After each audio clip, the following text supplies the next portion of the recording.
Então, assim, é um tema extremamente relevante. Vocês verão isso com muita frequência em emergências, em ambulatórios, de clínica ou de neuro. E a gente precisa entender um pouco do que nós estamos falando quando a gente se refere a uma síndrome do primeiro neurônio motor, uma síndrome do segundo neurônio motor, uma neuropatia, uma miopatia. Como é que nós fazemos esse diagnóstico? Como é que clinicamente a gente suspeita? E uma das coisas mais interessantes, na minha opinião, da neuro é que para a gente entender a clínica, se você vai apenas na clínica e tenta decorar, realmente parece uma coisa muito complicada. Você não tem como entender a parte de neurologia e neurocirurgia se você não tiver uma boa base anatômica, tá, e fisiológica. Então, eu gosto muito de fazer uma correlação entre a clínica e a anatomia, porque eu acho que fica mais fácil da gente entender essa manifestação clínica. E quando eu digo anatomia, não precisa me olhar com quem tem cabelo ainda, cabelo em pé, aquela coisa, ai meu Deus, vai vir aquele monte de trato, um monte de coisa para decorar, Cara, quem gosta, assim, é muito legal, eu acho extremamente interessante, mas tem algumas coisas que são muito importantes, e é óbvio que a gente vai se focar nisso, e não naqueles milhões de acidentes anatômicos e tratos que só estão ali muitas vezes para decorar e que não tem uma manifestação clínica específica. Para aqueles que gostarem, naturalmente se aprofundarão nesse conhecimento dessas estruturas anatômicas. Para aqueles que não gostarem de neuro, não vai ter como escapar que em algum momento você terá que lidar com pacientes neurológicos. Então, é importante que a gente entenda o funcionamento. Então, quando eu começo a falar de uma síndrome de primeiro neurônio, segundo neurônio, uma síndrome motora, eu vou partilhar a tela aqui com vocês. Então, vamos lá. Partilhou bem? Está tranquilo? Todo mundo está vendo a tela partilhada? Sim? Sim, prof. Ótimo. Então, vamos falar. Quando a gente fala de síndromes de neurônio motor, já estamos falando de síndromes motoras. Por que isso? Nós estamos falando de síndromes que se manifestam, em sua grande maioria, por um déficit de força. Elas se manifestam normalmente por paresia, que é uma diminuição da força, ou plegia, que é a abolição total da força. Existem síndromes motoras com dificuldade de motilidade que se manifestam, por exemplo, por transtornos de coordenação.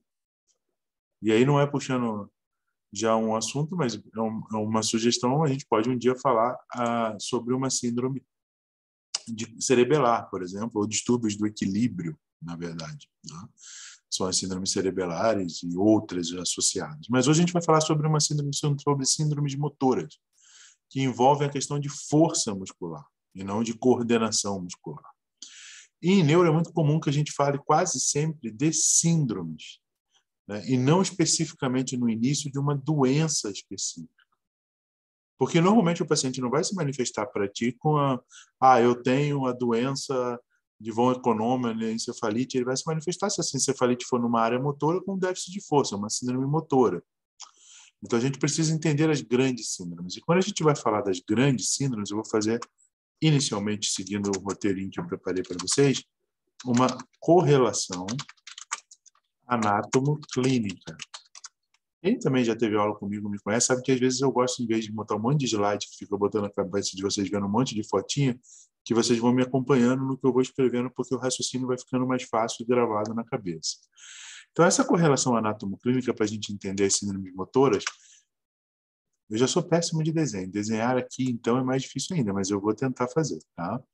A gente tem o nosso encéfalo, né? Vou imaginar que isso aqui é um encéfalo, tem um cerebelozinho aqui bem bonitinho, eu vou tentar fazer para a gente. E depois disso, né, vamos fazer aqui um tronco cerebral aqui bem bonitinho, um tronco cerebral, e depois a gente vai chegar lá na medula. Mas, inicialmente, aonde se iniciam as nossas fibras motoras, já que a gente vai falar de uma síndrome motora? As nossas síndromes motoras, elas se iniciam, as nossas fibras motoras se iniciam no córtex motor, né, na área pré-frontal, que a gente tem aqui, eu vou até fazer para ficar bonitinho aqui, o sulco central, nosso encéfalo, e aí as fibras motoras se iniciam nessa área frontal e elas vão descer em relação ao tronco cerebral. Essas fibras, elas são chamadas de fibras piramidais. não só porque elas sofrerão a decussação na área das pirâmides do bulbo, muita gente acha que é por causa disso, mas é normalmente porque elas se originam na camada piramidal do córtex cerebral. Se vocês lembram, o córtex cerebral é dividido em 6 camadas, uma delas é a piramidal, e essas fibras se originam nessa camada. Não precisa decorar aquelas camadas todas, é só uma questão de curiosidade, porque quando nós falarmos sobre síndrome do primeiro neurônio motor, vocês podem encontrar como sinônimo dessa síndrome do primeiro neurônio motor ou síndrome piramidal. Aí vocês já vão saber por que se a gente se refere a isso como síndrome piramidal, ou ainda como síndrome do neurônio motor superior. Tá? Também, essa é uma complicação de neuro, porque neuro durante muito tempo ficou, como é uma coisa recente a pesquisa, ela ficou um pouco estanque, né? Existe uma escola neurológica muito forte anglo-saxã, existe uma escola neurológica muito forte francesa e continental da Europa, e existe uma escola neurológica muito forte do leste europeu, da ex-União Soviética, atual da Rússia. Então, às vezes, você tem termos que numa escola usa, outra não, isso tem tentado ser ajustado, mas ainda encontram livros, dependendo de onde o livro bebe, de qual fonte ele bebe, vocês ainda encontrarão algumas alterações, umas variações, né, dessas expressões. Então, na pirâmide, na região da pirâmide do bulbo, há uma decussação, essas fibras mudam de lado, né, elas mudam de lado, vou fazer aqui o desenho, e aí elas descem para a medula. Na nossa medula, vamos lá, tem um desenho aqui de novo, no sistema nervoso central, nós temos aqui, ficou meio feio aqui, vou fazer mais para cá um pouquinho para pegar. Isso. Nós temos aqui a medula, aquele famoso desenhozinho da medula, todo mundo conhece, né? O epêndima, só um esquema, tá? Se alguma coisa não ficar claro, por favor, me avise. E aí nós vamos ter a nossa fibra piramidal, ou primeiro neurônio motor, indo até a porção anterolateral da medula, onde esse neurônio fará sinapse com o segundo neurônio motor.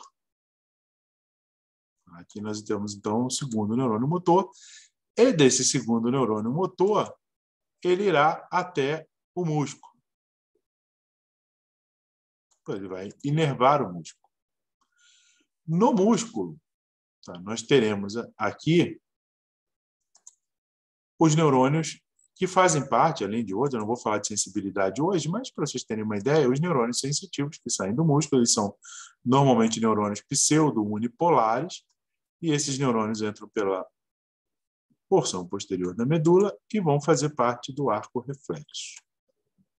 Basicamente, se o desenho ficou ruim e não entendeu, peçam que eu repito, tá? Basicamente, isso para quem não leu o chat, a Letusa está dizendo que quem tiver alguma dúvida pode enviar, tá? Basicamente, isso aqui controla toda a nossa motricidade. E se a gente entende esse esquema, a gente vai começar a entender a manifestação clínica das síndromes motoras, do primeiro, do segundo, dos neurônios periféricos e das doenças musculares. Por que isso, Frederico? Como é que eu vou entender isso se eu conseguir entender esse esquema que você fez aqui? Nós vamos entender pelo seguinte. Imaginemos, vamos fazer uma lesão aqui, que a gente tem uma lesão, vou fazer amarelo aqui, do primeiro neurônio motor.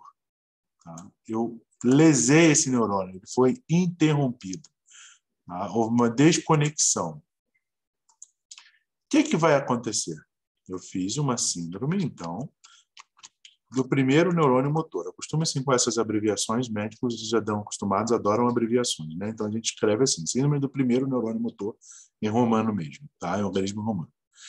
Eu interrompi a inervação voluntária porque eu fiz uma lesão do primeiro neurônio motor. Eu não estou falando ainda da causa, tá? Estou falando da síndrome. O que vai acontecer, gente? Imediatamente esse controle sobre o segundo neurônio motor, que é o voluntário, foi perdido. Então, o que acontece aqui? Eu tenho uma liberação do arco reflexo. Por isso que uma síndrome do primeiro neurônio motor cursa com hiperreflexia.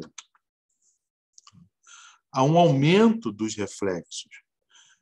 Por isso que quando a gente vai ver o paciente, a gente faz reflexo patelar, reflexo aquileu, reflexo bicipital, tricipital, esse reflexo está extremamente exacerbado. Exatamente, é uma hiperreflexia. Claro que esses reflexos dependerão do nível em que a lesão foi instalada. A gente vai falar sobre localização na hora do diagnóstico. Mas já para vocês terem uma ideia, por exemplo, eu posso ter uma lesão do primeiro neurônio motor ao nível do tórax. Houve uma fratura da coluna vertebral, por exemplo. E aí eu terei uma síndrome do primeiro neurônio motor desse nível para baixo. Então, o meu reflexo bicipital e tricipital absolutamente não serão afetados, mas os reflexos aquileu, patelar estarão exacerbados por uma síndrome do primeiro neurônio motor. Além dessa liberação muscular, do reflexo, desculpa, o que mais vai aparecer? Bom, se eu tenho um arco reflexo funcionando, essa musculatura ela recebe algum tipo de estímulo.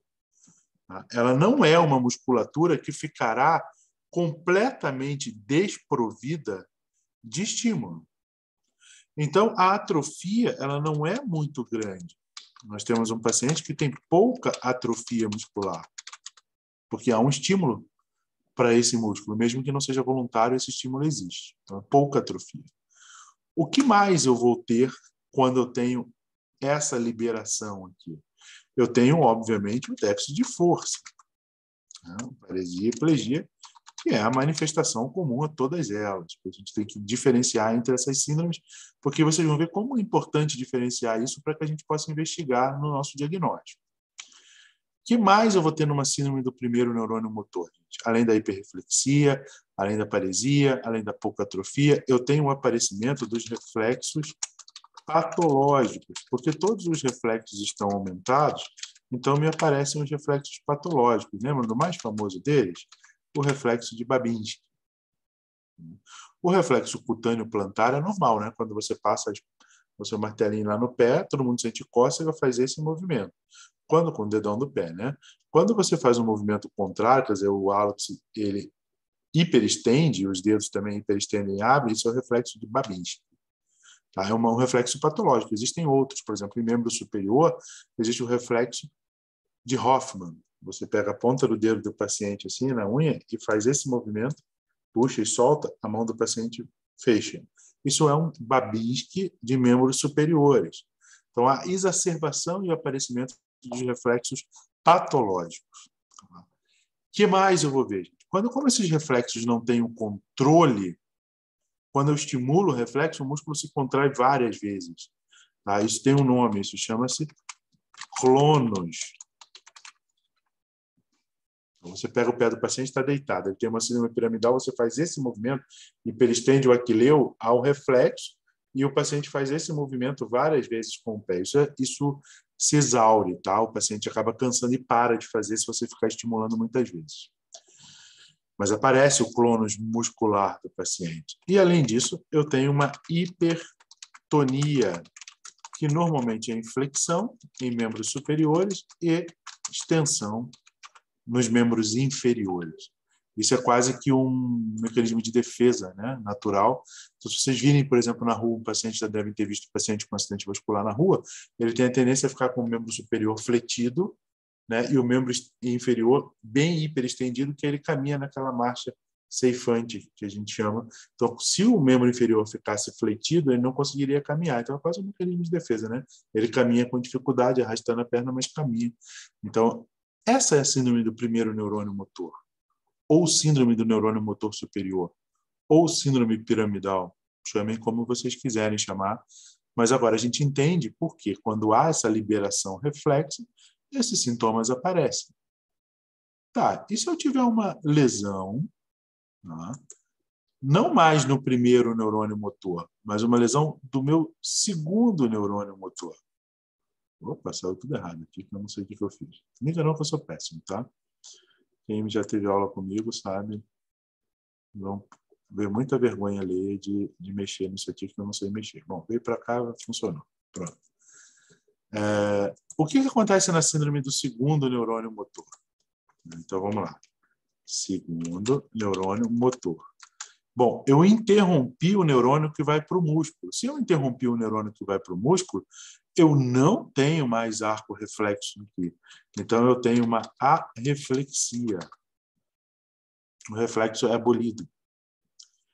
Se eu não tenho reflexo, eu não tenho nenhum estímulo que chegue até o músculo, tá? Eu também terei uma atrofia intensa. Além da atrofia intensa, eu tenho uma atonia, porque não chega nenhum estímulo para o músculo fica flácido, fica sem tônus muscular. E eu tenho uma coisa chamada fasciculação. O que é isso? Isso aqui ficaria mais bonitinho. Deixa eu ver se eu consigo apagar aqui esse coisinho aqui, amarelinho. Conseguir? Aqui. Vamos fazer direitinho para não confundir mais ainda do que eu já estou confundindo a cabecinha de vocês, né? Então, vamos lá. A lesão do segundo neurônio motor, normalmente ela acontece aqui, tá? Para ficar mais claro isso. Porque para a gente diferenciar da lesão do nervo periférico, mesmo lá do axônio, né? Acontece lá na medula, a lesão do segundo neurônio motor. E como vocês lembram, aqui é um esquema da medula, embaixo eu tenho outra medula.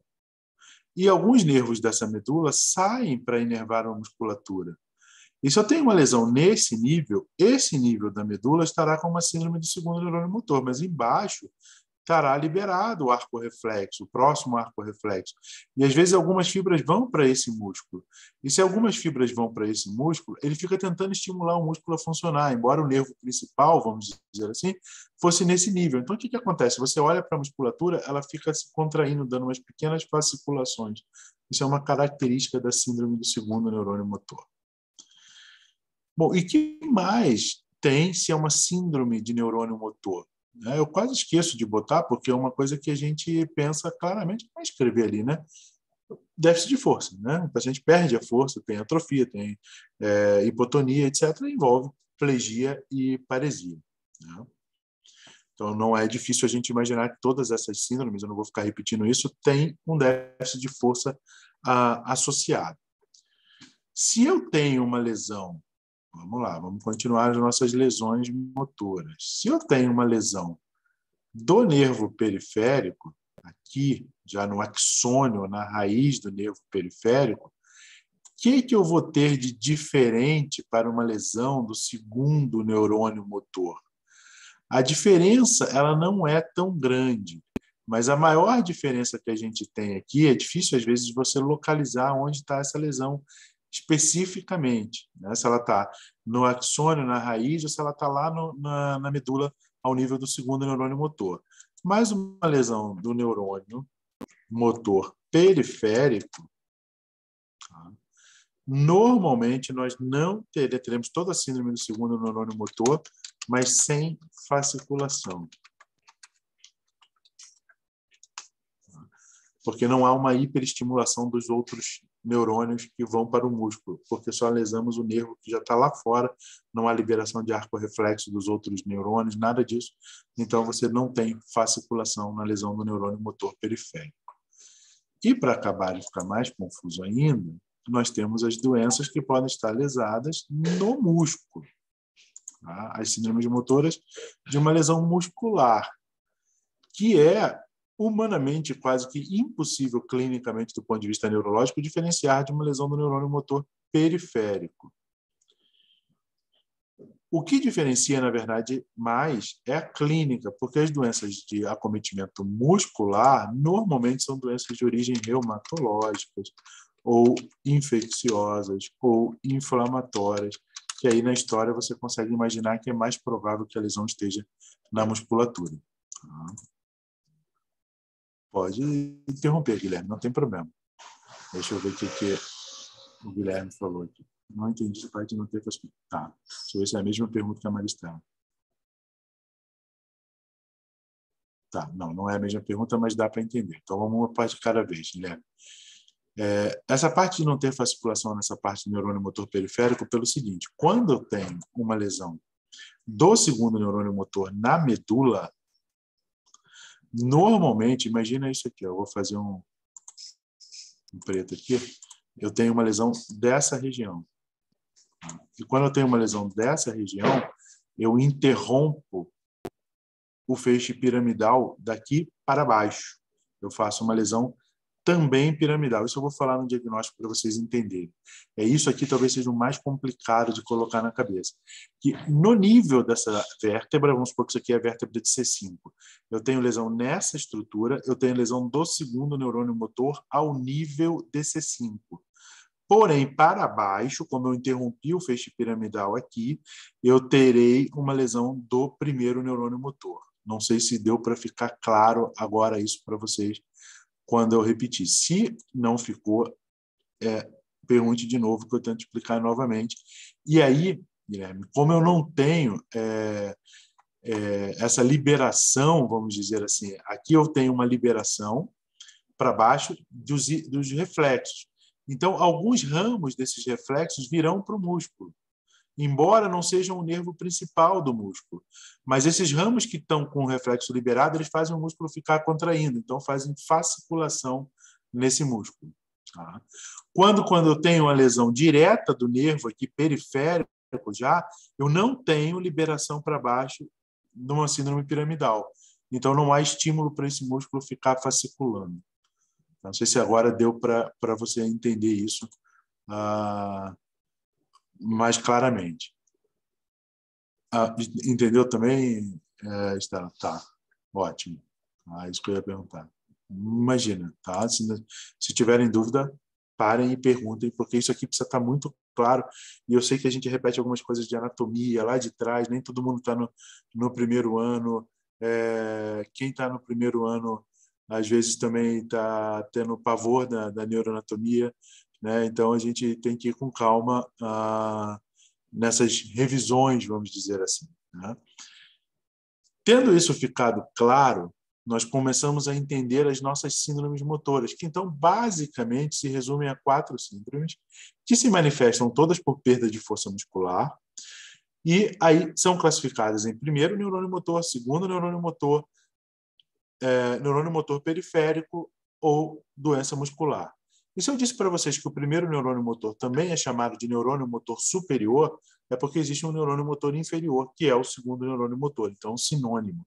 Tá? Então, o primeiro neurônio motor tem como sinônimo neurônio motor superior ou piramidal. E o segundo neurônio motor tem como sinônimo neurônio motor inferior. Se vocês virem com esse nome, é a mesma coisa. Tá? Tudo bem até agora? Deu para entender isso aqui? Esse desenho? Tá claro para vocês? Então, vamos agora falar um pouquinho sobre... Eu falei sobre síndromes.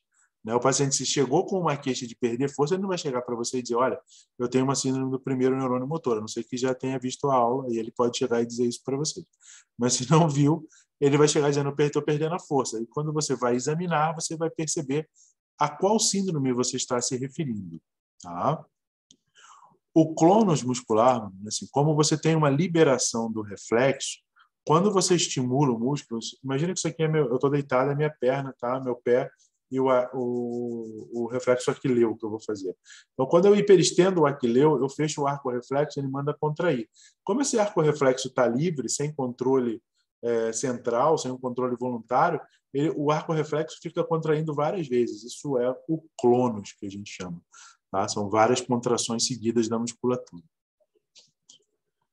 Bom, eu falei sobre as síndromes, sobre sintomas, na verdade, né, como elas se manifestam, e agora a gente tem que localizar essa lesão para tentar chegar a um diagnóstico etiológico, né, que é só um diagnóstico sindrômico.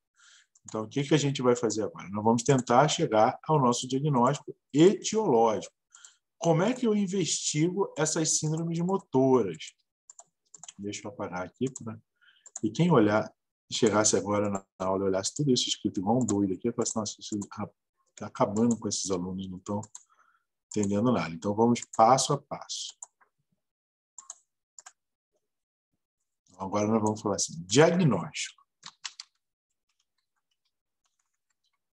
Como que a gente faz o diagnóstico? Para a gente fazer o diagnóstico, nós precisamos saber o que estamos procurando. Localização, porque lembra que o primeiro neurônio motor ele vem lá do córtex e vai até a medula lá lombar. Então, ele pode ser lesado em qualquer uma dessas áreas. O segundo neurônio motor pode estar lesado aqui no cervical, na C5, mas pode ser uma síndrome do segundo neurônio motor lá embaixo, em T12. Como é que eu vou localizar isso? Em sua grande maioria, tá, lesões acima de C5 cursam com hemiplegia ou hemiparesia, ou seja, com déficit de força em todo o dimídio corporal, em toda a metade do corpo do paciente. Tá? Então, na grande maioria das vezes, lesões acima de C5 cursam com um lado inteiro do paciente com déficit de força. Então, não adianta, por exemplo, se eu tenho um lado inteiro do meu paciente com déficit de força, todo o meu lado esquerdo, não adianta eu pedir uma ressonância da coluna lombar. Não adianta eu pedir uma ressonância da coluna torácica. Não adianta eu pedir para ver um exame em C7. Essa lesão ela tem que estar acima de C5. É ali que eu tenho que investigar. Tá? E que pistas me dão para localizar melhor ainda? Se além da hemiplegia, ou para não ficar repetindo, tá? Plegia ou paresia a gente tem, né? Hemiplegia, eu tenho associado lesões de nervos cranianos. Aonde eu vou achar que eu tenho uma lesão cerebral? Onde nascem os nossos nervos cranianos? No tronco cerebral. Então, se além de uma hemiplegia eu tenho uma lesão de tronco cerebral, eu tenho paralisia de nervos cranianos. E aí eu tenho que investigar o tronco cerebral. Não adianta fazer uma ressonância de C1, C2, C3, C4, porque, e C5, porque eu tenho paralisia, por exemplo, do sétimo nervo craniano. São as famosas síndromes alternas do tronco cerebral. Síndrome de Milagro-Blé, síndrome de Weber, síndrome de Wallenberg, tem várias síndromes. A gente pode falar um dia só sobre as síndromes alternas do tronco cerebral. Mas só para vocês entenderem que se eu tenho uma hemiplegia associada a uma paralisia de nervos cranianos, eu tenho normalmente uma lesão localizada no tronco. Então não adianta eu investigar mais abaixo. Se além da hemiplegia eu tenho lesões ou manifestações de lesão do córtex cerebral, como assim manifestação de lesões do córtex? Afasia, amaurose, junto associado a alterações inúmeras, né, de audição, de qualquer coisa que seja manifestação do córtex, memória, etc., comportamento, eu vou pensar que essa lesão está localizada no córtex cerebral. Então, não adianta fazer uma ressonância ou uma tomografia do tronco cerebral. Eu vou ter que estudar o córtex cerebral. Então, com isso, você tem a localização do nosso sintoma, da nossa síndrome, onde ela está. Isso eu estou falando de lesões do primeiro neurônio motor normalmente, porque se eu estou falando da medula, tudo bem, posso estar falando de segundo neurônio motor, mas se estou falando de tronco e estou falando de córtex, só pode ser do primeiro neurônio motor. E se eu tiver uma lesão do segundo neurônio motor? Normalmente eu vou ter um nível, porque isso acontece na medula, o neurônio motor só está lá periférico. Então eu tenho um nível no neurônio motor, segundo neurônio motor, né? Eu tenho um nível da medula que está sendo afetado. Aí eu tenho que conhecer, vocês lembram aqueles mapinhas dos dermátomos? C1, C2, onde cada dermátomo vai inervar? Eu tenho que conhecer o que cada um dele inerva, que musculatura, etc., para eu ver se eu estou de frente a uma síndrome do segundo neurônio motor no nível da lesão. E aí eu vou usar aquele mapa para me dizer qual é o nível que é essa síndrome do segundo neurônio motor. Se é um nível em C5, não adianta fazer uma tomografia da coluna lombar, eu preciso investigar a quinta vértebra cervical. Lembrando que, pelo aquele desenho que a gente fez, se não ficar claro, me interrompa que eu repito, abaixo do nível da lesão, em sua grande maioria, nós vamos ter uma lesão do primeiro neurônio motor. Então, naquele nível da lesão na medula, eu tenho o segundo neurônio motor. Dali para baixo, porque eu interrompi o feixe piramidal, eu tenho uma lesão do primeiro neurônio motor. Deixa eu ver quem está me perguntando. Depende do que você está procurando, Guilherme, como fator etiológico, né? A gente está começando a ajudar a localizar a lesão. Aí, depois, eu vou falar para vocês sobre os principais agentes etiológicos de cada uma dessas lesões e aí que tipo de exame a gente usa para conseguir chegar nesse diagnóstico. Tá? Já a lesão de nervo periférico, síndrome do neurônio motor periférico, o que eu vou ter? Eu vou ter a lesão muito parecida com a lesão do segundo neurônio motor, mas apenas no território do nervo afetado, Se forem vários nervos, aí eu posso ter vários territórios, isso complica um pouco, mas não é o nosso objetivo aqui complicar a cabeça de vocês. Estou tentando ser o mais didático possível para alguma coisa que é bem complexa. Quando vocês forem pegar o livro para ler, vocês tenham pelo menos essa introdução para entender o que a gente está falando. Então, a lesão apenas no território do nervo. Como é que eu vou saber o território dos nervos? Tem que decorar todos? Ninguém é louco de fazer isso. Novamente, tem os mapinhas com os nervos, né? Lá que a gente vai olhar, claro. Né? Eu olho até hoje, tem uns que eu não sei. E na musculatura, normalmente será o músculo afetado, ou se é uma doença sistêmica, ela cursa com muita dor no músculo, que as outras... Eu não falei de dor, porque é uma síndrome motora, mas aí quando a doença é no músculo, normalmente tem muita dor, né? Tem muita dores musculares, porque é uma miosite, né? Uma inflamação no músculo na sua grande maioria das vezes. E aí sugere para a gente que é aquele músculo ali que está doente, e não uma síndrome do primeiro, do segundo, etc. Tudo bem até agora? Tá? Isso chama-se diagnóstico topográfico. O neuro adora fazer essas coisas, porque se tem um prazer que o neuro tem é de adivinhar onde está a lesão antes de fazer o exame de imagem. E aí, no exame de imagem, vem comprovando que está exatamente onde ele achava que estava pelo exame e pela história. Isso não tem coisa que deixa o neuro mais feliz no mundo. Então, a gente fez um diagnóstico topográfico. E aí, nós vamos falar agora sobre, eu vou até continuar aqui aproveitando, diagnóstico etiológico, que são as principais causas das lesões. Então, as principais causas de lesão de primeiro neurônio motor, se estou falando de córtex, medula, quais são as principais causas? Um acidente vascular encefálico, né? Neoplasias, doenças desmielinizantes. Essas são as principais. E aí, como que eu faço o diagnóstico dessas lesões, uma vez que eu já identifiquei a síndrome do primeiro neurônio motor, identifiquei a localização dela no tronco cerebral, as minhas principais suspeitas são um acidente vascular, uma neoplasia, uma doença desmielinizante. O que eu tenho que fazer? Aí, Guilherme, respondendo a tua pergunta, exame de imagem. Tá? Aqui é mandatório o exame de imagem. Tomografia ou ressonância, de acordo com os teus recursos, de acordo com a localização. Eu, quando suspeito que a lesão é de tronco, fossa posterior, eu já vou direto para a ressonância se não houver contraindicação, porque a imagem é muito melhor, ou mesmo da medula, a imagem é muito melhor. No córtex, dá para você, às vezes, começar com uma tomografia, dependendo do que você quer ver, como um acidente vascular isquêmico ou hemorrágico, por exemplo. Tá? E uma síndrome do segundo neurônio motor. Aí aqui é mista, né? Você pode pensar, por exemplo, num trauma raquimedular que lesou aquele nível da coluna e ao nível de C7 deixou uma síndrome do segundo neurônio motor. Aí eu preciso de uma imagem, normalmente também tomo ressonância. Agora, se eu suspeito que é uma lesão do corno anterior da medula, algumas doenças afetam essa região. Que tipo de doença mais famosa de todas? Esclerose lateral amiotrófica. Aí eu vou usar o nosso outro grande arsenal de exames complementares aqui, que é a eletroneuromiografia. Como o próprio nome já diz, através de estímulos elétricos, ela estuda tanto as raízes e os nervos, quanto estuda, por exemplo, o músculo. Então, ela consegue me dizer aonde está essa lesão. Tá?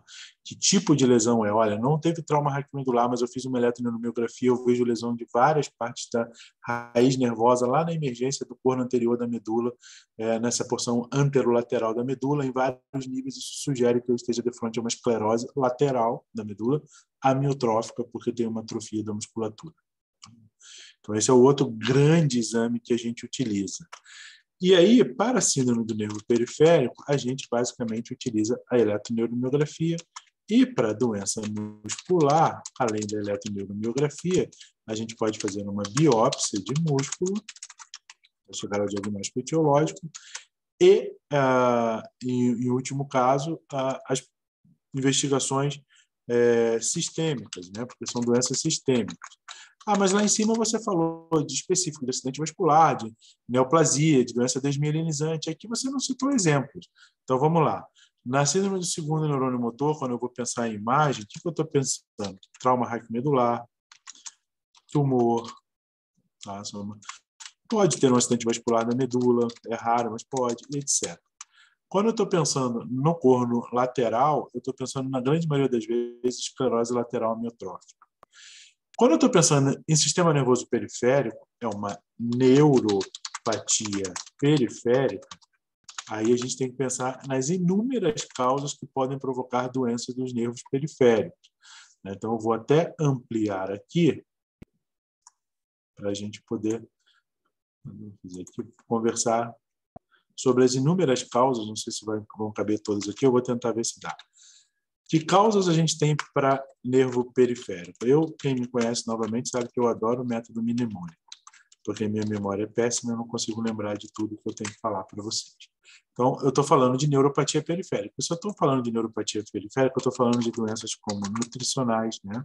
Nutrição ou nutricionais. Por exemplo, déficit de vitamina B12. Eu estou falando de doenças endócrinas, como, por exemplo, hipotireoidismo grave, mas a mais comum de todas, que dá neuropatia periférica, diabetes mellitus. Eu estou falando de insuficiência renal, a ureia é extremamente neurotóxica. Ou, já que a gente está falando de uma insuficiência de um órgão, vamos falar de outro, né? Insuficiência hepática, a amônia também é. Cai em diagnóstico diferencial de doenças reumatológicas, lúpus, artrite reumatoide, etc. Muito comum ter neuropatia em doenças oncológicas, pela patologia, pelo câncer, uma reação autoimune, ou pelo tratamento, como, por exemplo, quimioterapias, radioterapias, promovem muitas lesões dos nervos e fazem neuropatia periférica. Porfiria, né? Álcool, ou outras drogas. Aqui na região a gente tem drogas lícitas e ilícitas, né? O álcool e, por exemplo, agrotóxicos. Trauma repetido, pacientes que dirigem muito tempo, ficam com o nervo muito tempo batendo, apoiado, aquilo pode fazer uma neuropatia periférica, né? Infecções e aterosclerose por lesão dos vasa nervorum, né? Entope os vasinhos que vão para o nervo e o paciente começa a fazer uma neuropatia periférica. Então, esse nosso método mnemônico aqui, vou até tirar para ficar mais claro para vocês, esse é o nosso método mnemônico para neuropatias periféricas. Tá? Aqui, neuropatia, você quase praticamente 90% das causas de neuropatia periférica você pega aqui. E nas doenças musculares, né? Vamos lá, músculo, o que a gente tem? Polimiosite, doenças reumatológicas na sua maioria, né? Polidermatomiosite, doenças até parasitárias, como triquinose, por exemplo, e outras. Tá? São as doenças que vão afetar o músculo. Aí você vai ter que fazer a localização com a eletroneurografia, a doença muscular. Estou pensando em quê? Polimiosite, polidermatomiosite, eu vou fazer minha investigação reumatológica. Estou pensando numa doença infecciosa por um parasita no músculo, eu posso fazer uma biópsia do músculo. Aí o teu diagnóstico vai avançar de acordo com a tua necessidade, tá? De investigação. Tudo bem até agora? Alguma coisa não ficou clara? Se não ficou, por favor, interrompa. E a gente fez tudo isso, né? A gente tem que falar de tratamento. Como é que a gente trata as síndromes motoras? Aí a gente não trata as síndromes motoras, nós tratamos os fatores etiológicos. Cada fator etiológico, ou a causa base, né, como os médicos adoram falar, ser tratado. Se eu tenho uma neoplasia, eu retiro essa neoplasia. Se eu tenho uma droga que está causando neuropatia periférica ou baixa de vitamina B12, eu trato isso, faço a reposição de vitamina B. Com o problema de que, com o passar dos anos, né, nós vamos tendo menos neuroplasticidade. E muitas vezes tem que estar muito claro quando você conversa com o doente, o objetivo do tratamento é parar a doença. Mas muitas vezes não recuperamos o déficit já instalado. Isso tem que estar claro, tá? Qualquer coisa que seja, periférico, periférico, segundo neurônio motor, primeiro neurônio motor, o déficit já está instalado, você nunca pode prometer neurologicamente ao paciente que você reabilitará ele do déficit. Você promete a ele que se você conseguir, você vai interromper a evolução da doença. mas o déficit talvez você não consiga mais. Às vezes dá, às vezes não. Aí você tem que direcionar o seu tratamento para a causa específica da lesão, uma vez que você já identificou que tipo de síndrome é, já localizou topograficamente, já fez seus exames complementares, fez o diagnóstico, dá sequência ao teu tratamento. Eu não pretendo, como eu disse para vocês, ficar enchendo a cabeça de vocês com milhões de coisas. Numa sexta-feira à noite, véspera hoje, é dia de São Patrick, não sei, podem beber sua cerveja. Eu espero que com essa introdução vocês tenham conseguido identificar o que são as síndromes motoras e como clinicamente a gente consegue identificá-las e como nós raciocinamos clinicamente para localizá-las e, a partir dessa localização, uma investigação direta para que a gente tenha um fator etiológico e aí dar sequência ao nosso tratamento da síndrome motora. Em neuro, normalmente a gente raciocinará dessa forma, tá, gente? Sempre da síndrome para tentar localizar, para tentar fazer o exame complementar, para tentar dar o diagnóstico etiológico. Essa é a forma como se raciocina do ponto de vista neurológico.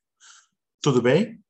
Acho que eu consegui em 1 hora, consegui. A gente ainda tem 10 minutinhos para se alguém tiver alguma dúvida, alguma coisa, por favor, fiquem à vontade para perguntar. Ou, como eu sempre digo, se tiver vergonha, né, vocês têm vergonha às vezes de perguntar, depois tem meus e-mails, etc. Pode me perguntar pessoalmente também, não tem problema, tá bom? Imagina, gente, foi um prazer, tá? Deixa eu ver o que estão perguntando aqui. A Bruna está perguntando. A lesão do segundo neurônio motor afeta o dermátomo da lesão. E os primeiros neurônios motor abaixo do mesmo. Isso é uma das coisas que diferem exatamente. Para mim, entendeu perfeitamente o que eu tinha falado. Tem toda a razão na tua afirmação. Obrigado, gente, pelos elogios, tá? Olha, Luísa, tem gente que não concorda com esse, com esse elogio, não. Tem gente que acha chato. Assim, vocês não têm tantas aulas comigo, assim, pra... Às vezes eu sou muito chato também. Obrigado, gente. Tá? Que bom. Que bom que vocês gostaram. Tá? Então, eu estou sempre à disposição, sempre que a gente conseguir um tempinho, a gente arruma um jeito de falar. Né? A gente não tem muito tempo, muita coisa para fazer, mas sempre arruma, né? Um tempinho, 1 horinha por semana não mata ninguém, né? Bom, eu gosto, tá, Maria Amor, de sexta-noite estar estudando neuro. Mas eu já tenho 49 anos, e na idade de vocês, eu acho que vocês deviam estudar um pouquinho de neuro, mas depois aproveitar um pouquinho também, não custa nada. Né? Vai ter tempo para tudo na vida. Né? Que bom, Guilherme. Tomara que você siga esse caminho. Eu sou suspeito para falar, Guilherme. Eu gosto muito, né? Então, às vezes eu tento segurar um pouco a empolgação, assim, porque vocês precisam ver outras coisas, mas eu adoro. Né? Neuro, para mim, é fantástico. Assim. Obrigado, Estela. Prazer estar aqui com vocês. Monice, quer falar mais alguma coisa? Então, prof, queria muito agradecer pela aula. O senhor é fantástico, é sempre uma honra ter aula com o senhor, você sabe muito bem disso. Eu só queria falar para o pessoal ficar atento que agora a gente vai disponibilizar o link, então. Ele vai ficar aberto por 30 minutos para vocês puderem fazer o check-out para ganhar um certificado, né? E se vocês tiverem alguma dúvida sobre a prova, o pessoal que está inscrito, enfim, pode chamar a direção, pode chamar a gente no WhatsApp ou mandar e-mail, enfim. E a gente já está postando, tá? Só um minutinho o link do checkout.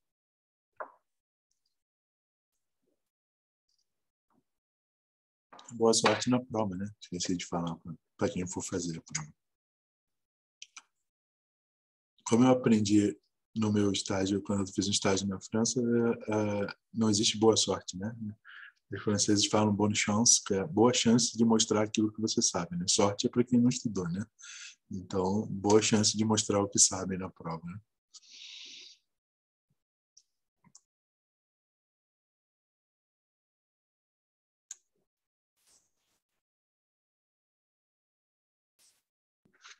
Agora foi. A gente teve um pequeno probleminha aqui com o link, mas foi.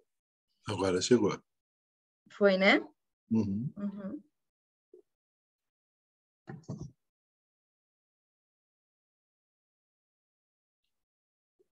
A gente vai também disponibilizar o link no grupo do pessoal que vai fazer a prova também, tá? Daí para o pessoal, se não conseguir acessar aqui o link. Então, alguém tem alguma dúvida? Senão, a gente já pode encerrar a aula. Obrigado, Rafa. Tomara que você consiga fazer. Estamos torcendo por todos, né, prof? Sem dúvida. Então, tá bom, pessoal.